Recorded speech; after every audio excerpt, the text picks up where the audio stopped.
Hello students, welcome back to my channel Educational Galaxy. हम class 8 का chapter number 9 discuss कर रहे थे, जिसका नाम है रिप्रोडक्शन इन एनिमल्स।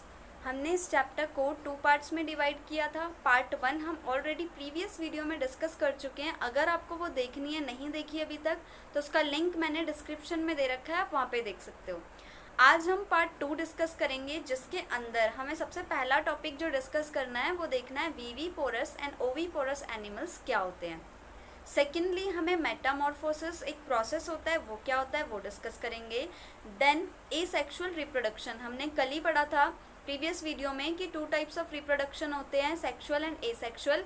सेक्सुअल वाला हम प्रीवियस वीडियो में पूरा अच्छे से डिस्कस कर चुके हैं। अब हम एसेक्सुअल रिप्रोडक्शन को डिस्कस करेंगे, जिसके अंदर हमें 2 मेथड्स भी पढ़ने हैं। उसके 2 तरीके जो होते हैं एसेक्सुअल रिप्रोडक्शन के, that is budding and binary fission.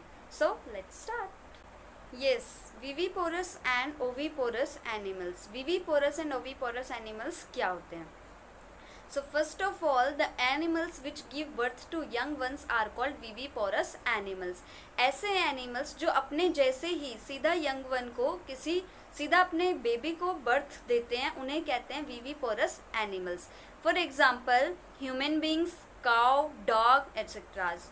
The animals which lay eggs are called oviporous animal. And oviporous animals क्या होते हैं? ऐसे animals जो पहले एग देते हैं और फिर उस एग में से जो बेबी है वो प्रोड्यूस होता है कुछ डेज के बाद। ऐसे एनिमल्स को कहते हैं ओविपोरस एनिमल्स। एग्जाम्पल्स आपको पता ही होंगे, जैसे कि hen, snake, sparrow etcetera. Now next, इतना ही था ओविपोरस एंड विविपोरस एनिमल्स के बारे में। सिंपली डिफरेंस है। नाउ मेटामॉर्फोसिस एक प्रोसेस होता है बड़ा इंटरेस्टिंग सा। तो ये क्या प्रोसेस है, इसको देखते हैं। The new individual which are born or hatched from the eggs continue to grow till they become adults. जो भी न्यू इंडिविजुअल किसी एग में से प्रोड्यूस हो रहे हैं, फॉर एग्जाम्पल अगर हम ह्यूमन्स की बात करें तो वो सीधा बेबी को बर्थ देते हैं और वो बेबी धीरे धीरे डेवलप होता जाता है। लेकिन जो ऐसे एनिमल्स होते हैं जो कि पहले एग को प्रोड्यूस करते हैं और फिर उस एग में से बेबी निकलता है, उनमें क्या होता है, जो बेबी प्रोड्यूस हुए हैं वो उनकी डेवलपमेंट बर्थ के बाद भी चलती जाएगी। मतलब बर्थ के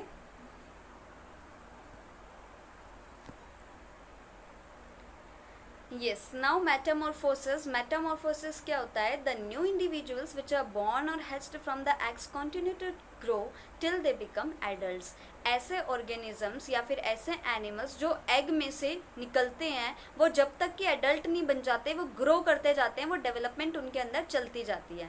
the features that are present in the adult are not found in young ones. ऐसे फीचर्स जो कि किसी एडल्ट में होते हैं, वो छोटे वालों में जो कि अभी बॉर्न हुए हैं, जस्ट एग में से निकले हैं, उनमें नहीं देखने को मिलते। फॉर एग्जाम्पल अगर हम बर्ड की बात करें तो जो बर्ड होता है, जो जस्ट एग में से निकला है, वो नहीं जानता कि उड़ना कैसे है, ठीक है। लेकिन जो बड़ा एडल्ट बर्ड है वो जानता है अच्छे से कैसे उड़ना है। तो ऐसे डिफरेंसेस पाए जाते हैं दोनों में।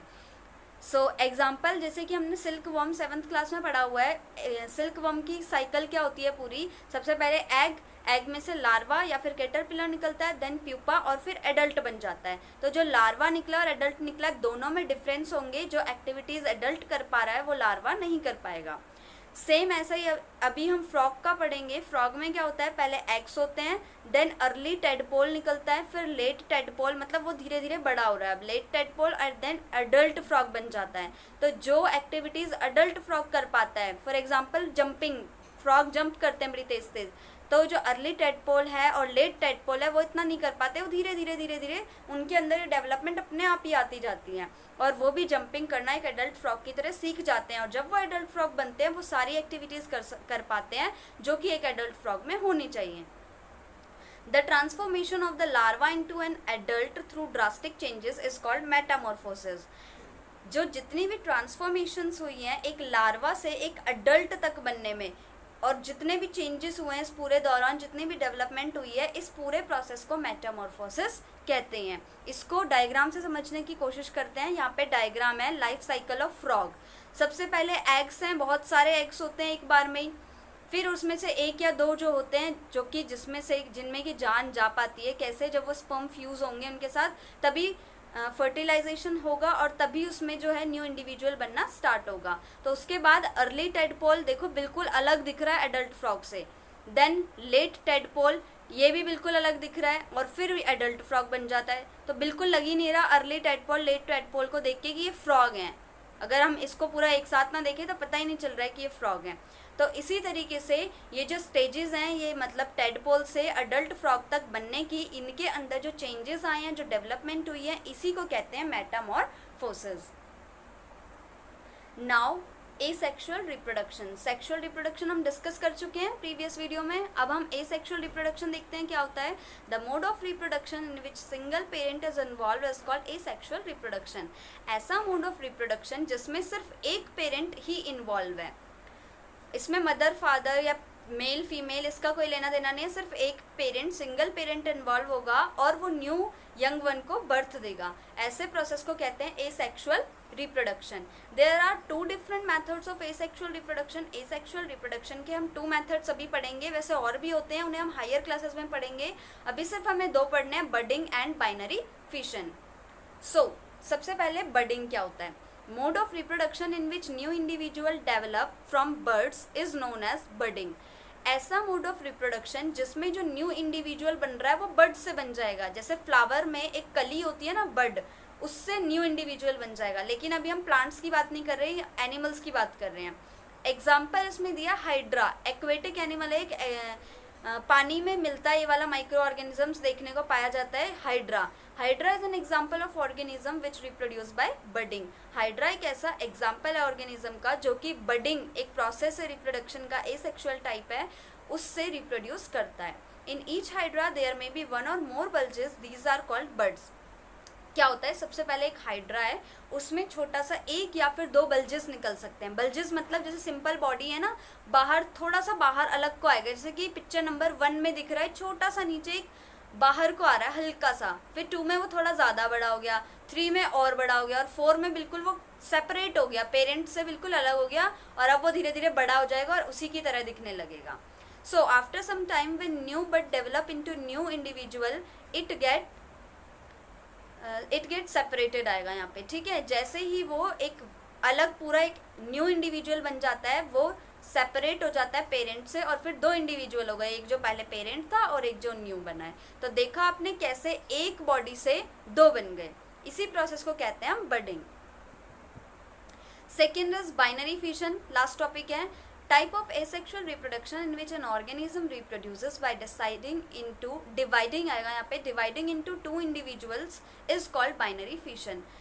बाइनरी फिजन क्या होता है, एसेक्सुअल रिप्रोडक्शन का टाइप है जिसमें जो ऑर्गेनिज्म है वो कैसे रिप्रोड्यूस करता है, एक ऑर्गेनिज्म है वो अपने आप को 2 में डिवाइड्स कर लेगा, मतलब एक है और वो 2 में डिवाइड हो जाएगा और वो 2 बन जाएंगे, मतलब इसमें पेरेंट भी नहीं पता कौन है, दोनों ही न्यू बन गए एक तरह से।